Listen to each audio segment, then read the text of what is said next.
Hello guys, welcome to Daddy Share Space and welcome to the second episode of the Telly podcast. Telly being my name, and it's been a while. I've actually recorded a couple versions of this video up in my office and in different places throughout the house, and I feel like the message that I was trying to deliver just wasn't quite what it needed to be. And I've had some things happen over the past week that have brought a lot of things to the surface for me. And I have to say that for the most part, I feel like I've been sharing aspects of my life online, on YouTube, on this platform. I guess in hopes of, the number one thing is just sharing, but at the same time, just understanding logically, just being very clear and transparent. Logically, I have seen numerous amount of people online. I do know it's a small percentage, but numerous people online who have had the opportunity to create a YouTube channel and basically have an opportunity to create a secondary income. Some people live off of just making videos on YouTube. And there's all kinds of different channels out there. You've got channels about, finance, channels about homesteading, channels about, food and, social things, people just tracking what celebrities are doing, and, all kinds of different channels do well due to different reasons. When I started this channel, I didn't 100% know what direction I was going to go down. I just felt like at the core, when I saw other creators online, I was like, I should be able to do that. And that thought process originated from the fact that on my day job as a registered nurse, I try to work very hard. I try to be very consistent. I try to put my best foot forward. I try to treat every day like it's the first day on the job. And I've been a nurse for coming up on 25 years, and I've never lost that zeal or that passion. But as I've gotten older, it makes me look at the greater picture, the future, and look at my children and even my wife. My wife has been here in this country since like 2010. She's originally from Trinidad and Tobago in the Caribbean. And since she's been here, she has not worked a job.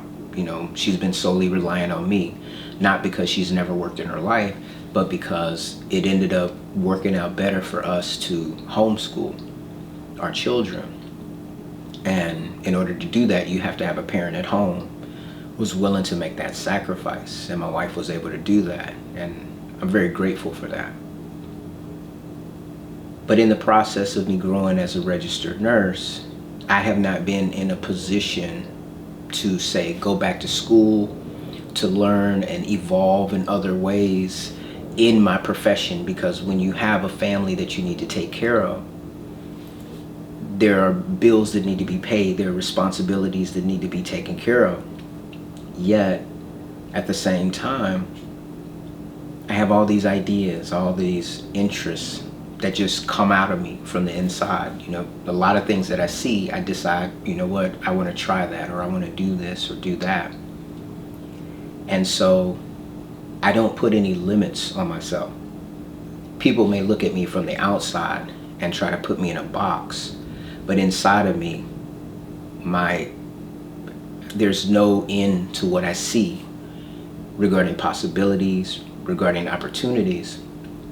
Now, I'm not an illogical person in the sense that logically I understand that at this stage in my life, with my daughters being 13, 11, and 9, which is about to be 13, 12, and 9, about to be 14, 12, and 10 when birthdays pass. This is not the season for me to be able to, say, go to college and apply myself in that way and just kind of go upward mobility in regards to education, which could transform my life. But I'm always in a state of transformation. I never quite understood why that was until recently. I just turned 50 not too long ago. I was going to announce it on my birthday, but then, I just didn't really want to be so specific about my personal information like that on a public platform like this. But yes, I did turn 50. And over the course of time, I've learned a lot of things about myself. And so I decided to start this Telly podcast because, and I'll be honest, at first I was a bit intimidated about doing it. Not because I was afraid, but more so because in my day-to-day life, sometimes I'm looked at as very, I could be looked at as kind of cold or calculated because I'm always looking at things from an analytical perspective. I do not give a lot of value to emotions. I recognize them, I do respect them, but I recognize at the end of the day, emotions can spiral you out of control. And I feel like, a person needs to be focused on the goal, the end goal of whatever it is that they're trying to accomplish, and recognize that emotions can either enhance that process or it can actually undermine that process. And I'm very well aware of that. And I wouldn't be a person to say that I've mastered my emotions. I'm just a person that actively works on it every single day. That's just part of who I am. Now, when I started recording this video before, I started off with more of my backstory and working up until trying to get up to present day. And I felt like that would give, the audience, the people that are really interested in this Daddy Share Space channel, the opportunity to obviously get to know me more.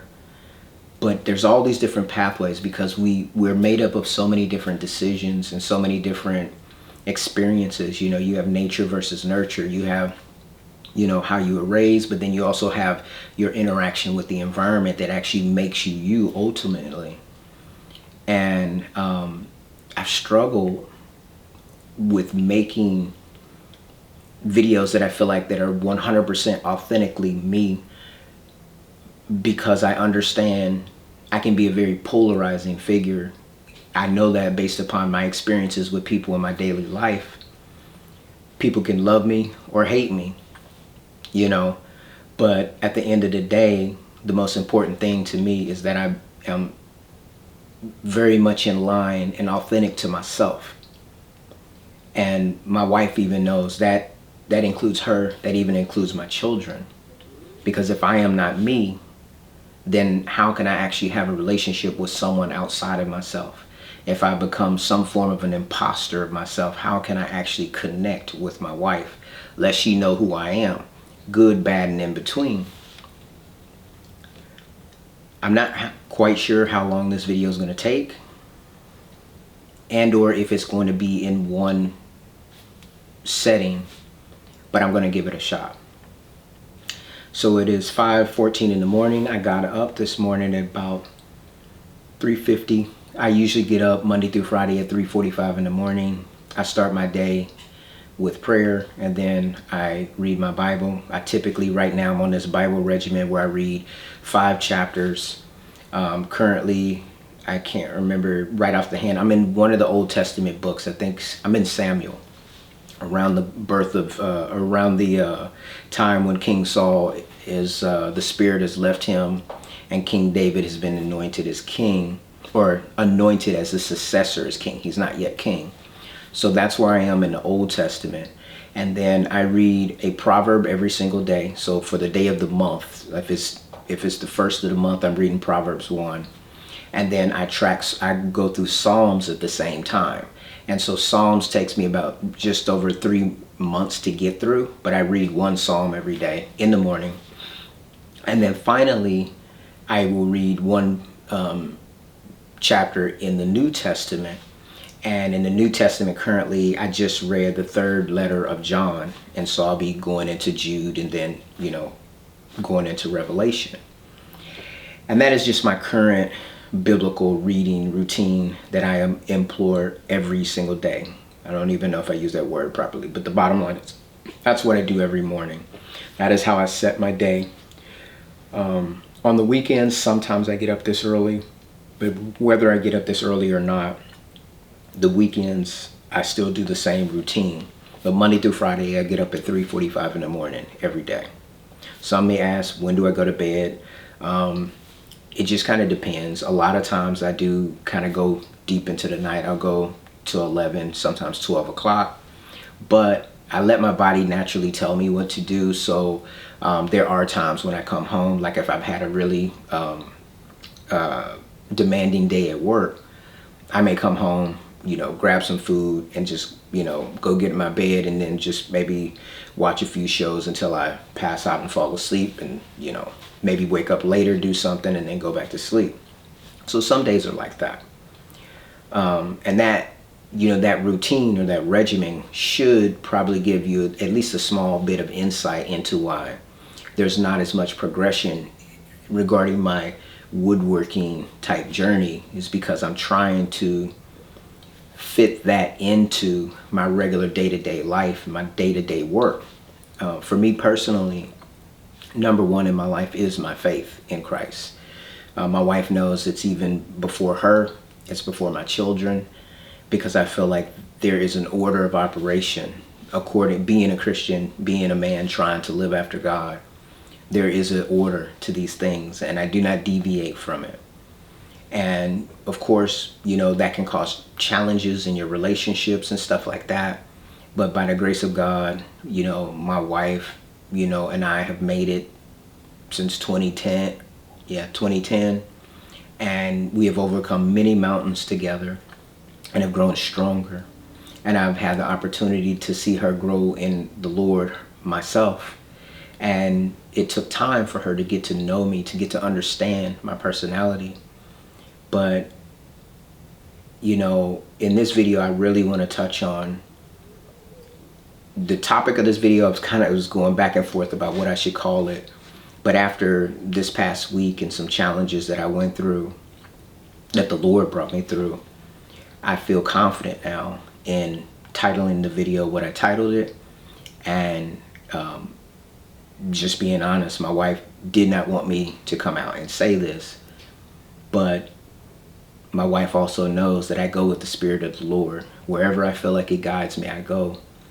Because, I've heard it said before that where the Lord guides, He provides. And the Lord has never failed me personally.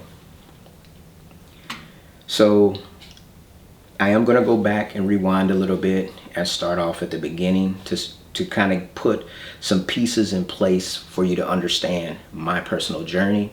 I'm hoping that this will help someone out there for themselves, maybe to gain perspective, maybe to learn some different concepts and ideologies that may help them in their own life, because that's my goal. My goal is just to share. I really do have a passion and a heart for wanting to help people, but I think a lot of times when people are near me, they don't always feel that way, because I am very much pro-independence.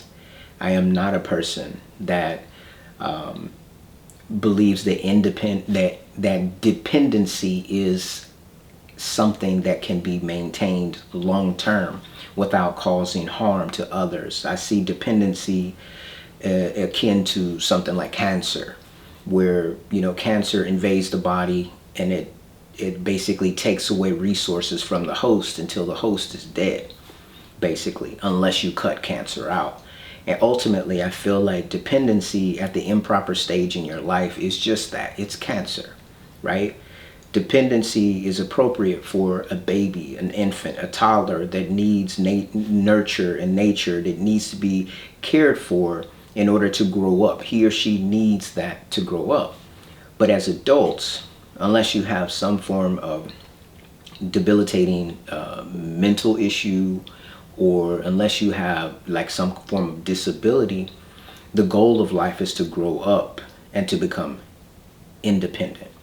And then of course the highest form, you have dependent, then you have independent, and then you have interdependence. Interdependence means you maintain your independence, but you also know how to work well in conjunction with other independent people while coaching dependent people to become more independent.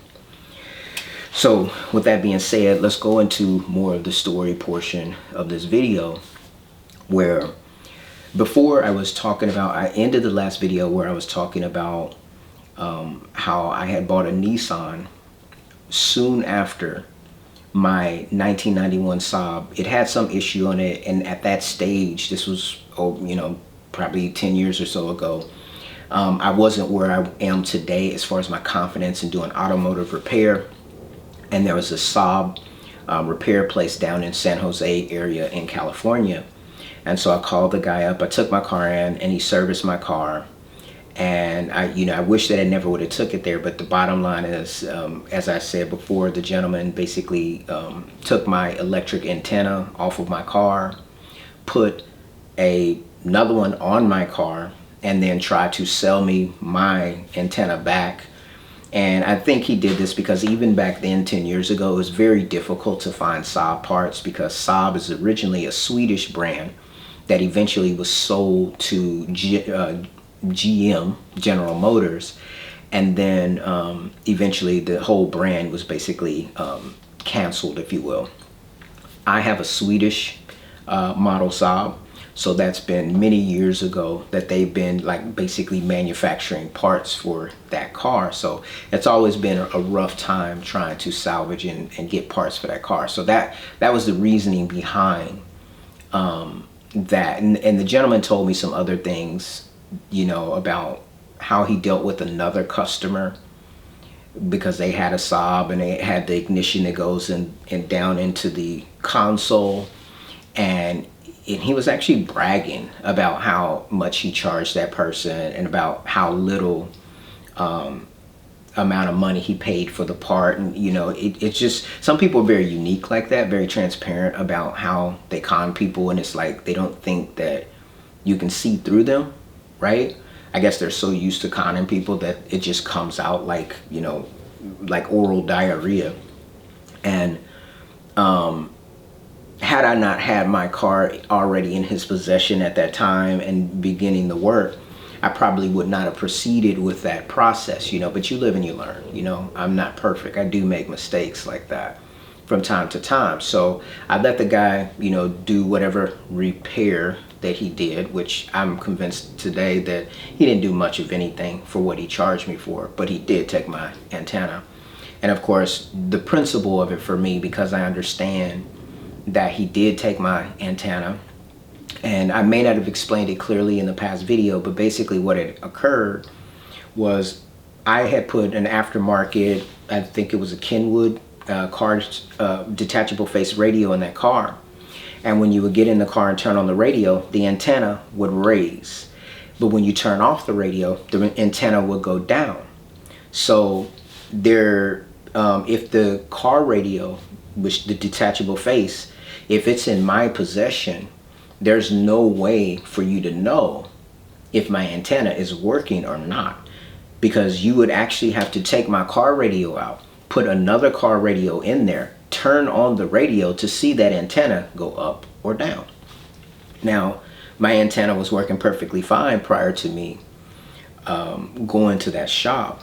And my wife and I even found photos of the Saab from before that date, because we went back and did our investigation and we saw the antenna up.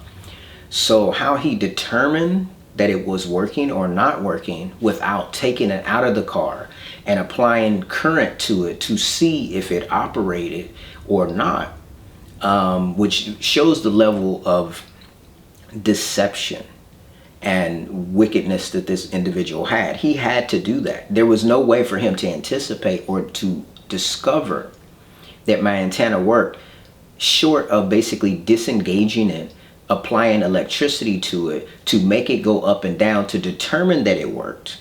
And then he had to go forward with removing it and putting a similar one in that did not work, and then come back and tell me my antenna was broken. So people don't think that you think, right?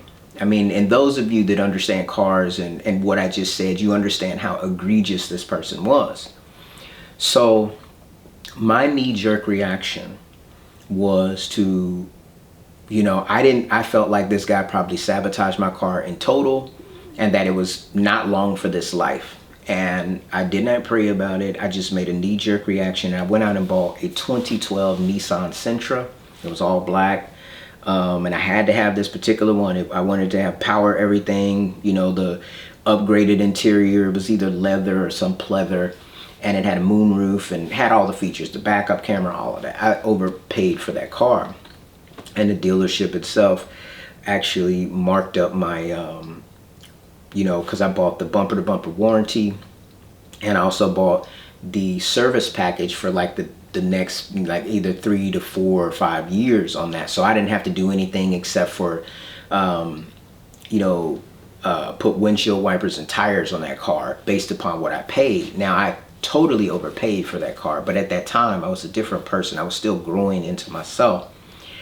And after a couple years of maybe owning that car, I decided that was, the Saab was still running. It did not go down. And I realized that was a mistake, because at that time I was paying probably like $500 a month out for that Nissan. And I decided to get out from up under it. And when I recognized how badly the dealership had done me in that deal, I was adamant that I was not going to sell the car back to them. So I went to the dealership that was next door, that was not a Nissan dealership, and I sold it to them. And of course there was a deficit, and I had to pay out of pocket $5,000 for them to buy that car from me, so that I no longer had to continue with that payment. And there were multiple reasons why I got out of it. If I would have bought a minivan, which at that season I wasn't ready for I wasn't ready for family life like that. I still, I guess, was trying to wear a little bit of umbrella of cool, if you will. If I would have bought a minivan, I would have kept that vehicle and just sucked it up. But since I bought that Nissan Sentra, it was so small. And of course we had our second daughter, and the car was just too small. And now with our third daughter, we would not have all been able to get in that car, especially with car seats. So it ended up being the right decision to get rid of it. When we did, it was a terrible decision to buy it in the first place, because just in the past year and a half or so, the Saab went down. So that's what, 2024, 2023-ish, you know what I'm saying? So we had the Saab from, I don't know, 2010, 2011, all the way up till then. And we only paid like $2,000 for the Saab when we initially bought it. So I just wanted to wrap up that thing with that portion, but then move into when I originally bought the Nissan. Because I was talking about how in the last video, about how when I was in grade school, there was a person, I believe they was actually from Russia, if I'm not mistaken, came and visited our school. It was just talking. It was like a panel of people from different countries. And I asked the guy, I believe he was from Russia, like, what he liked or disliked about the United States. And he said, you guys have too many commercials. And I don't know why, as a young person in grade school, that's grade 1 through 5, why that stuck with me, but it's always stuck with me all these years. I guess things that are meant to stick with you stay with you. And what I ended up growing to understand is, like, before YouTube and people started putting videos up online telling their true experience about things that they buy from stores and retailers, and saying, hey, I found all these problems, or I found all these benefits, we were left with just one thing. I mean, I don't watch regular TV that often, except for like if I'm watching the Super Bowl, which is once a year. So everything is kind of like stream content, Disney, Netflix, whatever you want to call it. And so I don't watch commercials. And in commercials, businesses, companies, all they do is tell you what you want to hear. All they do is tell you the good things. They actually, my eye has become so keen, as you can see where they cut the video so you don't see the things that they don't want you to see. I think that's one of the elements that you learn when you start making videos. And so tying this back to the Nissan, when I test drove the Nissan, it seemed fine. But then when we signed all the paperwork and getting, or in the process of signing the paperwork and doing everything we need to do, we committed to buying the car. They said we need to take the car and get it ready to go. So they got the car ready, and then I get in the car and we drive it home or whatever, and then I notice when I'm pushing on the brakes, there's this like clunking sound. I'm like, what is that? This is a brand new car. Unfortunately, we did not pay for that. I guess it's like a 20-day or 30-day cooling off period, of which we had done for like 2 cars previously. We paid for that, and we ended up having to return those cars. For some reason, I felt more confident because this was a new car that I didn't need to do that, so I didn't. And we ended up, because we had the service warranty, I took the car in and I said, hey, it's making this noise. And the repairman came out, this is from the dealership, and he said, oh no, that's just how it is. And I'm like, wait a minute, what? So my logical brain connected 2 and 2 together. The only way that that could have happened where it did not appear during the test drive, but soon, basically right after we left, it was there. And when I took it in to get it serviced, they said that's standard operating procedure for the vehicle, is that they actually had to have removed the fuse that made that, because they said it was part of the anti-lock braking system. They had to have removed the fuse out of the car for the test drive, which means that the manufacturer and the dealer knew that that was an issue with that car. And so during the test drive, for someone like myself, maybe you saw the car on the commercial, they don't tell you that. And obviously when you're test driving the car, you don't know that, and they don't tell you that. And they wait for you to sign on the dotted line. And then they put the fuse in because that's how the manufacturer intended it to be. And even though somewhere in the design process, someone probably said, you know, this is probably a problem, they just blew past it because of the fact that, you know, they didn't want to spend more money in R&D to rectify that. And so to work around that problem, they just, you know, they created, you know, they just didn't tell you everything you needed to know. So once you spend the money and you can no longer return the vehicle, you're kind of stuck with it. And that's where I feel like, you know, just connecting that story from grade school about advertising and commercials, it just kind of helps you to know, like, that is what we live with. You know, like in this country, in America, it's all about financial illiteracy. It's all about smoke and mirrors. All these companies, you know, try to, you know, say that their product or something that they have is the best of the best of the best, and they rate something to these values that are really not measurable. And really, with the advent of YouTube, not as it is today, but as it was born, it was a situation where people said, you know, I bought this gadget or widget, and they said it would do this and that and the other, and this is my actual real experience. And there's such a value to that. I'll use this brand that I've invested a lot of money in, because you guys know I'm not a sponsored person. You go back and you watch Festool Live, right? And because I'm not sponsored, I can be as critical and as factual as I want to be. Go back and watch the video about the HKC saw, which I own here.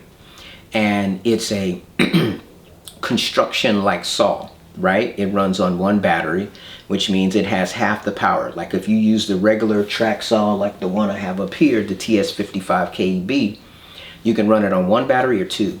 When you run it on 1, it runs at about like half power, and thus forth you can tell that it doesn't have as much guts, as much mustard in the cutting performance. So they created the HKC, which is created to work with 2x lumber. That would be like 2x4s, 2x6s, 2x8s. And as far as the design, it is, in my opinion, it is really cool. It is a very cool saw. I really like it. I don't regret buying it.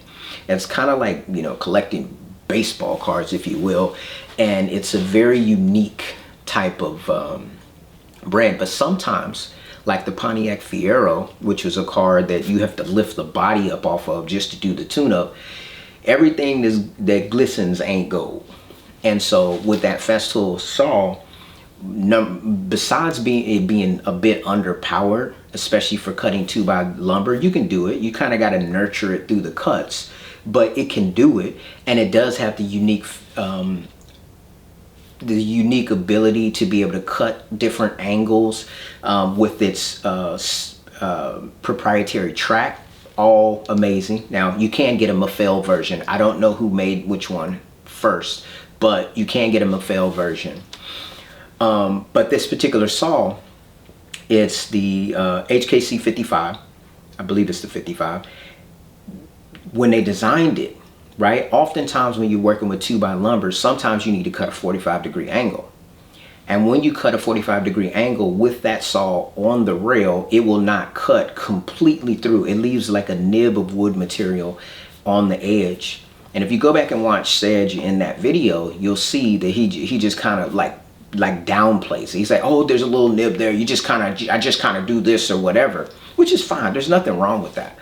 But if someone is in production and they're doing that hundreds or thousands of times, that's extremely annoying. Every time you have to do it, you're multiplying your job. And so after paying a premium price for the saw, now you have to add extra to the work. So like the advertisement of the saw, I'm sure, was about showing you how innovative it was and how great it was.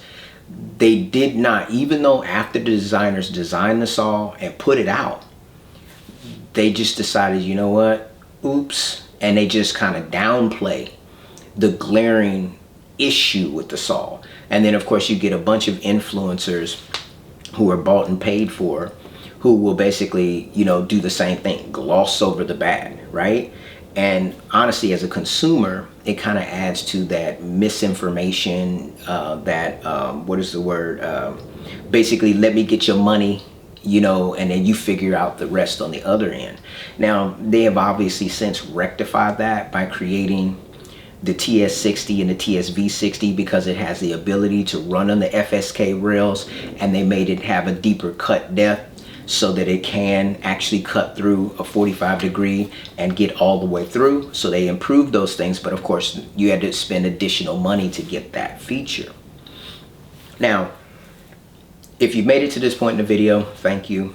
Now I'm going to start this video. That was me basically tying up the loose ends from the previous video by giving obviously a couple examples of how advertising is done in this country and how, you know, we need one another to be able to really give word of mouth information about the products that we buy so that we can all put our dollars in a place where they are best fit or where they're suited. I've been very fortunate up to now working as a registered nurse to, you know, because of the way that I set up my life to have a little bit of extra income, and I decided to take a little bit of my nest egg and apply it to this channel to try to grow it, to try to do like what I said at the beginning of the video. If there's an opportunity for me to create value for people that watch this channel, but then also provide a secondary income into my family, because we just have one income, and I do have 3 daughters that I would like to, you know, get educated and, you know, maybe even allow my wife, once our kids get older, to, you know, spread her wings and do different things if that's what she chooses to do. But those of you who, there are many of you that have 2 incomes and probably don't make what I make on my one job. And you know that, especially with the economy changing, it's kind of hard to make it out here.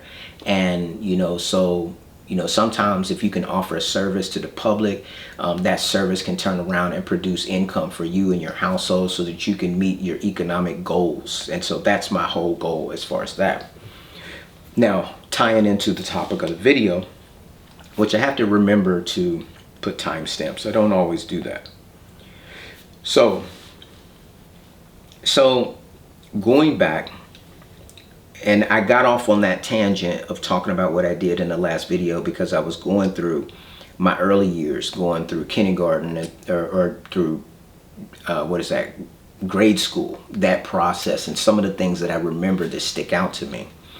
So, if you don't know, so I actually, I grew up in Kansas City area, and I did not have, obviously, my biological father in my life. However, I did hear things about him. And so he is passed away at this time, but I'm going to give you some elements here that help make me me. And some of those elements are, one of the things that my mother told me about my father, though I don't remember. I've had, you know, 2 instances in my adult life that I encountered my father, but my childhood, whenever he was around, I was too young to remember, or at least I don't remember, maybe from trauma. I don't know. But I don't remember him from my childhood at all. But I do remember what my mother told me about him. And he was drafted into the Army. He went to Vietnam. And I've heard stories about him, and I don't know the true data, but I can only go off of what I was told. And then that one short time that I did talk to him on the phone, I got a little bit more data, but not a lot. And my understanding is that, you know, he was drafted into the military. He, I don't know what happened to him over there, you know, because we never had conversation in depth about it. But from what I heard from whether it be siblings that I am not really close to, that I don't know, I didn't grow up with, didn't even know I had until later in life, and I chose not to continue to pursue those relationships. I ended up learning that possibly he was injured in battle in Vietnam War. Apparently he earned a Purple Heart, and but when he came home, he had a extensive alcoholism issue. And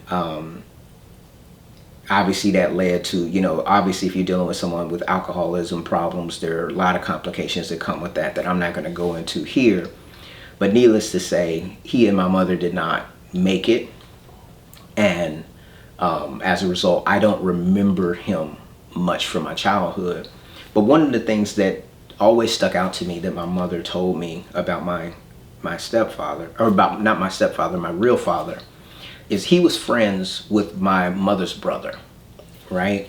And he also had an alcoholism issue. And she told me this story about, you know, apparently they got their hands on a credit card and they went to the liquor store and was very thrilled with buying a trunk full of liquor. That was the level of alcoholism that they suffered from. And both of them are dead now. But another thing that I never forgot about my mom, or that about my dad, that my mom stated was, your father would drink a liquor store to the ground, but he would go to work. That's always stuck with me. And when I was younger, it's something that I remember, but I didn't really think too much about it. But you know, like they say that, you know, a man and a woman come together, they have children, and then you get characteristics from your parents, right? And I just want to put that there, you know. And then the way I put this story together, I'm trying to do it chronologically, but there may be times where I kind of miss information and have to jump back. So I've already established the fact that I grew up the way that I did without my father. But then, you know, and then that key principle, he was in the Vietnam War. He became an alcoholic at some point in time. He allegedly was wounded in battle, possibly got a Purple Heart, and pawned it to buy alcohol as well. So that's what I understand and have learned about him. Unfortunately, I never got to get into deep dialogue to learn all the truths and all the facts about all that, but that is what I know of my biological father. Now, not sure if I mentioned this in my previous video, but my first job, I worked at an amusement park. It's called Worlds of Fun in Kansas City, Missouri area. And it was a seasonal job. I did it like at 15 and I think going into 16, those two summers. And then at 16 years of age, I actually started working at a hospital in Kansas. And this particular hospital, I won't name it because I don't necessarily need people to be that involved in my personal history, but this is more of something for me to be able to just share information. I like to be as factual as I can without like giving you my social security number. So just to kind of, you know, provide clarity there. So it was a hospital, and then on the premises, the hospital also had a nursing home that, you know, was on the same compound or on the same land space. And the hospital actually served the nursing homes like food, right? So my very second job that I've ever worked, right? And if you stick with me, you'll see how all this ties together. So the nursing home, or so the hospital, I took a job there as a dietary aide. So I was in high school and I worked a job as a dietary aide. And so after I got off school, I would go there, and some of my classmates actually worked there as well. And our job, just to give you as quick of a descriptor as I can of how it worked. Back then, they didn't use paper plates, paper forks, paper whatever. They used regular steel or whatever metal that steel forks, spoons, and stuff are made out of. They used the regular ceramic type plates. They had these metal things that were shaped like plates they called them hot plates, and they would fit into a plastic container. The metal piece would fit into the plastic container, and then the plate would go on top, and the metal portion came out of a warmer, and it would keep the plate warm to keep the food warm, right? I like to be very detailed, so if you didn't know. So we had these positions, right? And the way the positions worked out is you have like what you would call the starter. So it was an assembly line. There was a conveyor belt that went down. And I often would work as the starter. And the starter would basically, they would have these big metal, like, I don't know, like containers, if you will. They were like oval shaped, if you will. Or not oval, like rounded rectangles. And they would be sitting in a cart. And there would be like, you know, let's say forks, knives, spoons, and then over in another container was like these different condiments. So people that were on, like say a regular diet got regular seasonings like salt and pepper and whatever.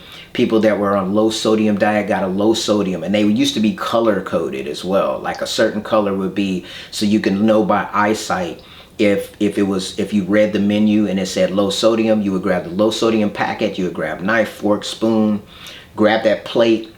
If it was a hot meal, you would grab the hot plate, put it all together, put it on a tray, and then send it down this conveyor belt. And the tray actually had a liner, right, on the bottom. So it would be a liner with a napkin, silverware, plate, all of that stuff. And then that's what the starter would put on the tray. And they would have you had these like, kind of like a standing clip board, if you will. It wasn't really a clipboard, but it's really like a piece of metal that stood up on its own. It was kind of shaped like this, and the menu would fit into it, and you would put it on the conveyor belt, and then first you would read the menu and see if it was diabetic, if it was regular diet, if it was low sodium, if it was a clear liquid diet, meaning they would just get like stuff like broth or whatever, or if it was a full liquid diet where you can have something like broccoli cheese soup, something like that. So you read the menu, you would put the applicable silverware on the tray with the liner, with the plate, with whatever you needed to do, and the menu would go on the conveyor belt and go down, and there were stations, right? And so like if I'm the starter in this position, like there would be someone facing me right here on the next station, and they had this big cart, like a food cart, if you will, that they was working at, and they would put the main course, whether it be chicken, meatloaf, whatever. They would scoop that stuff out and put it on the actual plate. Across from that person would be the person that put the cold elements, like whether it be salad, jello, pudding, on the tray. They would all be reading the menu, and then it would go down the conveyor belt until it got to the person that would put on stuff like your side dishes, green beans, mashed potatoes, whatever, and they would put that on there. And at the far end of the line would be this is an older lady. She would check the tray, she would check the menu, check the trays to make sure everything was on there. If anything was missing, she would be like, I need a such and such, and they would send it down the line. And then they would take this tray and put it into these carts, and there were multiple carts. There was a cart, there was like 1 or 2 carts that would go over to the nursing home, and then we did carts, like at least 2 carts for every floor in the hospital. And we served probably, I know the first floor didn't have patients, so like 2nd, 3rd, 4th, 5th floor, we would make trays for all of them. And we would start off with the nursing home patients, because those trays had to be loaded onto a truck and driven across the parking lot to the nursing home, and they would be unloaded, and all of the patients in the nursing home would eat. And then you know, while that process is going, after the nursing home stuff was done, there would be no stopping for us. We would just roll into the patients in the hospital's trays. and or food trays, yeah. And then at that time, while we were still doing the hospital stuff, the people in the nursing home would eat. The trays would be collected by the person that transported them over there, put back on the cart, and delivered back. And by the time we finished the hospital, all, you know, from, let's say, 2nd floor all the way up to 5th floor, the trays from the nursing home would start to come back. And our whole team, most of us teenagers, would transition over to the back. That's what we called it, the back. And this is where the breakdown would happen, where those same carts that we loaded the trays onto, we would take the trays out one at a time, and I would work as a starter oftentimes there too. And what you would do is you would take the tray out, you would set it up on this like area, and you would take all of the old food that people didn't eat, you would dump it onto the tray liner. And then, like, say if I dumped the bowl of pudding, the rest of the pudding onto the tray liner, and then drop the bowl onto the conveyor that would go down to another station.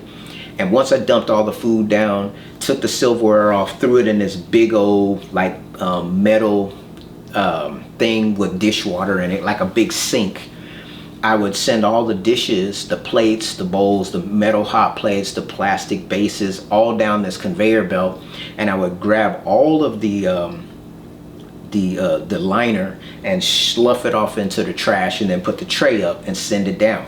And so we did that for each and every single patient that ate in the facility. That was the process of preparation, and then the process of actually getting the stuff ready to be cleaned. And then the next station down, the person would collect all the bowls and stack them on this metal table up, you know, as you know, safely as you could. They wouldn't go too high, but they would stack up the bowls, the cups, all of this stuff, stack it up and get it ready. And then the next station over was a person that was at this big industrial dishwasher, and they would take those bowls and stack them in, and it would run through this kind of like another conveyor through this big industrial dishwasher to clean the dishes. And on the back end of that was another teenager that would collect all those bowls and load them into all of those stations that they originally started at when we started our evening, which was, you know, with a starter, I would grab a bowl or grab a plate or grab a whatever. And that's the function or the process of that. That was my first job. Now, the reason why I'm giving you the backstory on it, and so you can kind of visualize how it functioned and flowed. But the only element that I really want you to extrapolate from this description is, or this story, is there would be many times. Now remember, a lot of us were in high school, and so we had to go to school the next day, and there would be many times when the dishwasher would break down. And because we didn't use paper cups, paper plates, paper this and that and the other, and they had a finite amount of dishes, those dishes had to be cleaned so that those patients that were in the hospital and in that nursing home could eat the next day. If the machine broke, and you couldn't just say, oh, well, we're not going to clean the dishes, so these people aren't going to eat. No, we would have to wait for maintenance to come.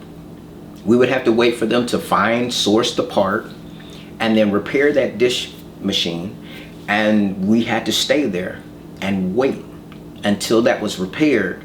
And then we would be back up in production and get that done. So what I learned on that job was that you don't go home until the job is done. That was the expectation. And I laid that groundwork because I would imagine if you're working at, say, like fast food. I never worked fast food. I never worked at a grocery store or anything like that as a young person. That was my job that I worked all the way through high school. And so as a result of working in an environment like that, you learned a different code of ethics in regards to what needs to be done, when it should be done, how it should be done, right? Whereas if you think about it, if I worked at, say, a fast food restaurant, and there's a line of customers out the door, and I look up and I'm like, oh, it's 3 p.m. I'm off work. I could just drop everything and go home, and the next shift would take over and bear that burden. My original job was not that type of job. It was a job that you're the one that's going to get this done, and that's just the way it is. And if you don't, there's the door. There's the door. You're out of here. And so if we take genetics, getting, kind of tying the first part to the second part, if you take genetics that, your father would drink a liquor store to the floor, to the ground, but he would go to work. If I got those genes that I would go to work, because I've always been known as a person to go to work, to not miss many days, and to do things in that way.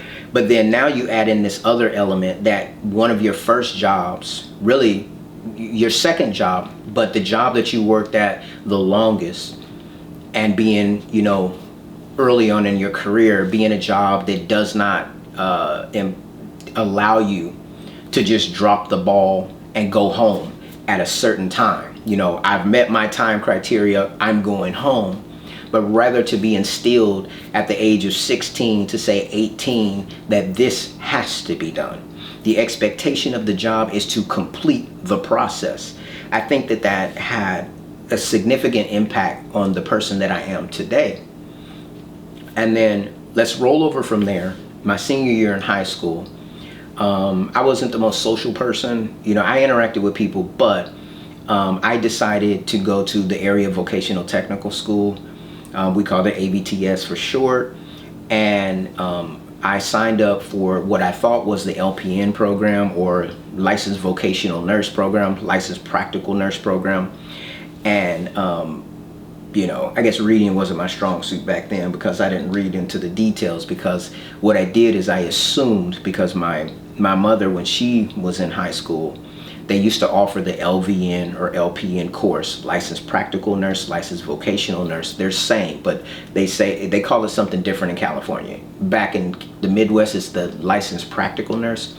In California, it's the licensed vocational nurse. They're the same though. They're one and the same. So when she was in school, they used to offer that in the senior year of school. And my mother, for whatever reason, she didn't take it, but she remembered that.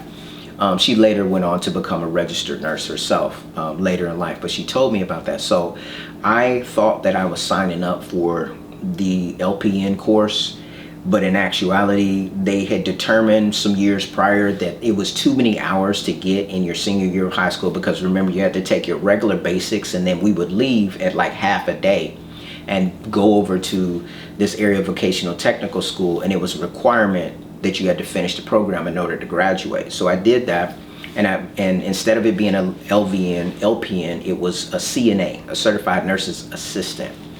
And so through that program, I completed it.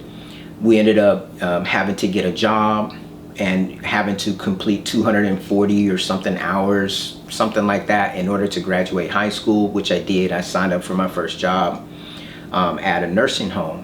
And in the process of caring for, the elderly, obviously you're giving people baths, you are, feeding them, you're clothing them, you're helping them get from point A to B, taking them to the bathroom. You're doing all of these things, right? And especially as a young man, it's a very different experience. If you caught up in machismo, you're not gonna make it, because essentially you're helping men and women go to the bathroom. You're cleaning people's private parts. You're doing all of these things. You're serving the elderly population, obviously for money, but it is again in line with my previous job working in dietary in a hospital as being something that has to get done. Now, it was shift work where you did get off at a certain time, but there was a lot of things that had to be done at particular intervals, and it was not negotiable. And so being that I was in high school, I worked 3 p.m. to 11 p.m. And when we would come in, we would have to, we had this thing, it's called a bath list, where certain people got bathed during the day and certain people got bathed in the evening. That's how they broke up the workload. And I was very new, very green, still not quite polished or whatever. But when I came in one day, I was working on a particular hall with another nurse's assistant, and I went to read the bath sheet, and I read it wrong. Obviously reading was not my strong suit. And I read the bath sheet, and I read all the day baths. And I went to all those patients, and I was like, hey, we're ready to give you a bath. And he was like, I had my bath today. I already have my bath already. And so I go back to my counterpart and I say, hey, for some reason, day shift did our baths for us. And so shortening up this part of the story, the charge nurse brought me before the director of nurse practice at that facility the next day. and she told her that he purposely did not do the evening baths, which, I didn't do the evening baths because my mistake, I misread the bath sheet, but she stood up there and testified and basically said that I did this on purpose.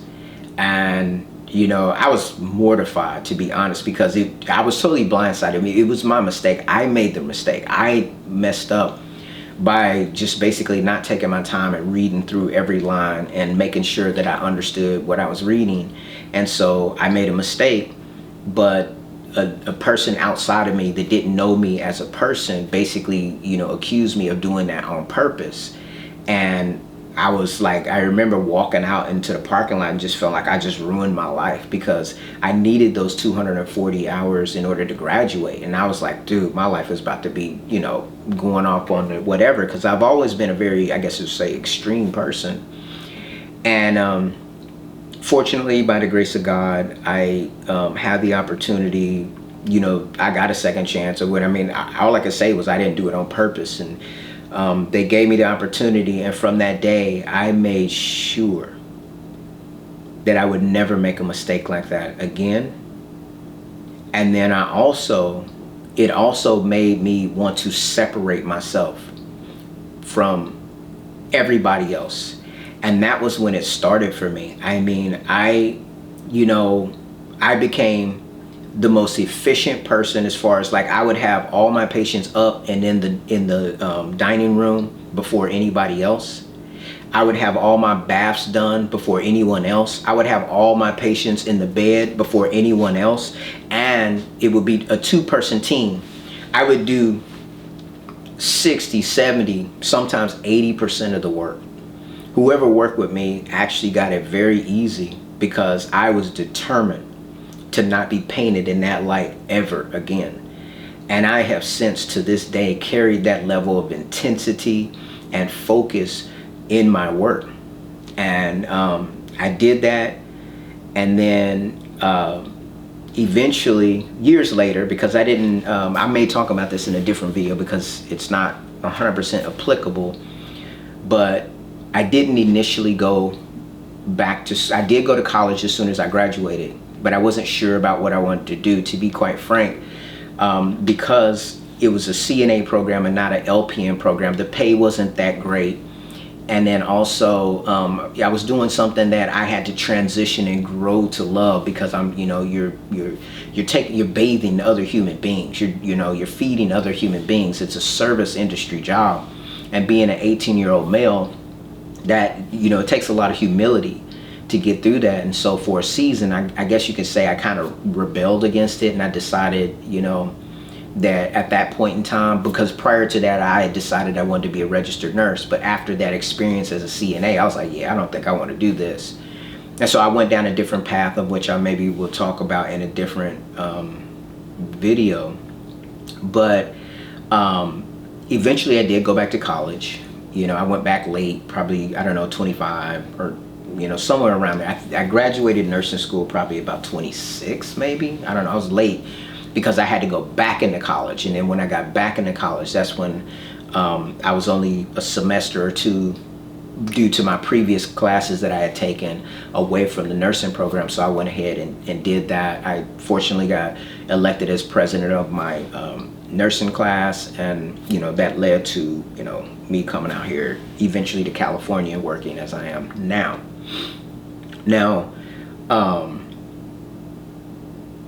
Sometimes when I'm talking like this, my mind is going in multiple directions, because I'm trying to be as accurate as I can. Because the one thing that I will say, being a black man in America, is, and I know a lot of black men don't really pay attention to this, and it's, in my opinion, it's just like financial illiteracy.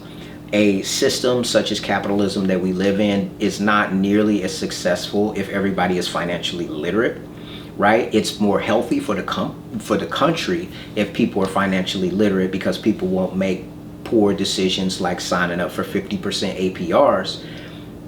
But in order for the system to thrive and for some people to become uber wealthy, you have to have a strong percentage of ignorant people that are being bred, born, and taught to not know better, to make poor decisions. Likewise, in my community, the black community, especially black men, we're often, being led astray by, whether it be rap music, R&B music, and, different, gangster culture. Even myself, I got caught up in it at an early age, and fortunately, I was able to get to the other side.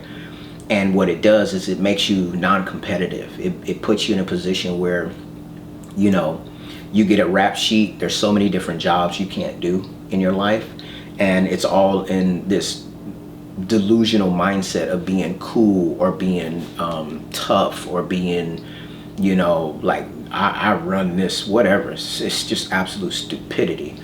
But a lot of especially black men, they don't understand that that's the game. They don't understand that that is the purpose of all of that that media and that influence. It's put there to make you make a stupid decision so that it can basically put you into the prison system and make you a non-competitive factor out here. Only by the grace of God did I escape that and make it to this side, to the point to where I'm able to, and that's why I think a lot of black men like myself end up experiencing a lot of odd treatment. I'll just call it odd treatment, because if somebody taught you your whole life that pit bulls are dangerous and that they can kill you, and you've seen evidence of it, then when you see a pit bull, you're going to be naturally leery. That's trained behavior. And the black man oftentimes is that pit bull. You're not judged by your attributes, by your characteristics. You're judged by the color of your skin. That's never going to go away until Christ returns. I mean, people can fight that battle all they want to. That's never going away. And that's something that I've had to grow to learn, and something that I've had to overcome. And that's why I'm where I am. That's why I'm able to sit here with all these festool tools. You don't see a lot of, black men, people that look like me, that have a collection of tools like this. And, rightly so. I get a lot of things that, a lot of people attack me because of it. And I know exactly why that is. And, that's another reason why I'm doing this video. And prior to, I did feel a bit apprehensive because, well, let me just get into it. So, in life, I believe in God. I believe in Christ, wholeheartedly. Am I the perfect Christian? Absolutely not. Do I make mistakes? Absolutely. Every day, all day. But I don't judge my faith based upon me being perfect, because I've never met a perfect person down here. So I don't allow people that are imperfect to judge my level of Christianity and of faith. I demand that people judge me by my actions and by my results. Now, by demand, that doesn't mean I force people to. I give people really no choice, because like if I do a good job, you can say that I did not do a good job, but if the evidence is before you, it doesn't matter what you say. It's very obvious to anyone who thinks that, what you're saying is not true or not valid. Like, i.e., one of the commenters on one of my videos made a comment and basically said, oh, because I happen to live in California and Governor Gavin Newsom, obviously, they be, I don't know, they do the PPE nonsense and all of this. They consider like California to be just a state where, the Democrats just give money away to everybody or whatever. And I'm not political in any way, so I'm not even going down that path. But the reality of the matter is, someone just of their own mind said, oh, the governor's been lining his pockets, completely, ignorant and unfounded, whatever. So, you see, there's a book that I read once. I didn't complete it, but I read a big portion of it. It's called The Miseducation of the Negro. And it says that, I'll just say one part because I don't want to cause too much of a fiery circus here. It says that no matter how much a black person washes their hands, they'll never be clean. And that is very much so a true analogy and a true articulation of how it is. Now, does that mean, is that altruistic? Is that like, that's a hasty generalization, what I'm saying, in the sense that for the most part, you could set your watch by it, but it's not 100% accurate. There are people that I have met in my life that see me for who I am. But then most people that I meet see me for my color. You know, most people that I meet interact with me according to being a black man that, you know, just attacked somebody or just robbed something or whatever. That's how most people see me. And I have to rise above that assessment, that judgment, and be who I know God wants me to be. And even when I'm, you know, falsely accused or attacked, I still must take the higher road. That is the path of all of us who achieve and strive to be something better, right? You have to be able to overcome those people who are constantly trying to tear you down and basically make you into a self-fulfilling prophecy. If someone can set you off, then they provoke you, and then once you fall into the cliche, they point and say, see, I told you so. And so you have to remain balanced and focused and centered in regards to these things, and allow a fool to be a fool, but don't engage in foolishness, right? So, side topic. But anyways, so I have been going through some different challenges in my life, and I pray every day, I read my Bible every day. And then all of a sudden, and I watch a lot of YouTube, all of a sudden I started seeing these Sigma male videos. And, you know, sometimes they have these tests, right? They, you know, I go through all these different bullet points of what makes a Sigma male. Now, prior to that, like, I don't get involved in, you know, astrology or any of these things. It's not something that Christians do, you know. But I also believe that things come across your path for a reason. You know, things are, you know, are shown to you at a particular time for a reason. And all of a sudden, one day, this one Sigma male video comes into my video, and I started watching it. And I'm like, that's crazy, you know? And it was as if I was looking into a mirror. And I sat down with my wife, and we watched several of those videos together. And I watched, you know, videos where they do the little test, and they say, if you have this trait, this trait, this trait, this trait, this trait, that, you know, you may be part of what they call, I haven't done the deepest extensive research, but I have been listening to the videos quite frequently lately to try to understand it more, you know, because you got alphas, betas. I've always heard about alphas and betas, never got caught up into it until, you know, Sigma male came across my eye gates. And I realized that, you know, when I look back over the course of my life, and I look at the decisions that I made, the choices that I made, the type of person that I am, I've discovered that I am a Sigma male. And that is the why. You know, a lot of people look at me, they see all these tools here. And give me 1 second. One of my cameras just shut down. Let me just check this out. All right. So one of my batteries died in my camera, so I guess I didn't check it before I started the session. Apologies. So anyways, I ended up learning, based upon watching these several videos, that I have a lot of the traits of a Sigma male. And, you know, sometimes when, you know, you look at the truth in the face, you can't deny it. And as I was mentioning before the camera stopped, a lot of people will say, why do you have all those tools? Why do you do this? Why do you do that? Why? And one of the key traits, you know, and I may not touch on all of them here. I'll probably go into a more in-depth video later about, you know, evidence as to why I think that I am a Sigma male, or I feel very confident that I'm a Sigma male. Key traits. Number one, they don't care what other people think. They don't, you know, they don't engage in emotional issues like that. It doesn't mean that they're void of emotion. It's that they understand that emotions don't add the value that you think, and that the one that stays in control stays in control. And so Sigma males look at, you know, they have the ability to see into people. It sounds kind of creepy, but it's true. Instead of listening to what people say, you know, it's so funny because I think in my previous video, or in one of them, I said that I told my wife to watch the waist. I didn't even understand what that meant. let me back up. That's not exactly what I want to say. I know what I meant when I said watch the waist, but I didn't have the verbiage because I had never heard of a Sigma male.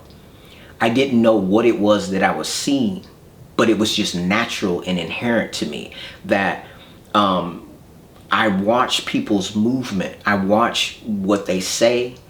I hear what they say, but what sticks out more to me is what they do and what they say to other people. Because key elements that I realize about people lie a lot. And I am hypersensitive to lies. It's almost as though, it's not something that I do on purpose. It's not something that I practice. I've always been this way. From ever since I remember being able to remember my thoughts, I've always been this way. Where if a person, my wife hates it, if my wife tells me something today about a certain block of time, oh yeah, I went to the grocery store, I bought tomatoes and cucumbers and so on and so forth. 5 years later, if she's talking about that exact same day, that exact same material, and she adds something to that story, or it changes just so slightly, my brain automatically, like a computer, goes back to that day, and I see the discrepancy. And one of the key elements about a Sigma is, number one, they're not a big fan of lies. But number two, for some reason they remember stuff and they map everything. And then number three,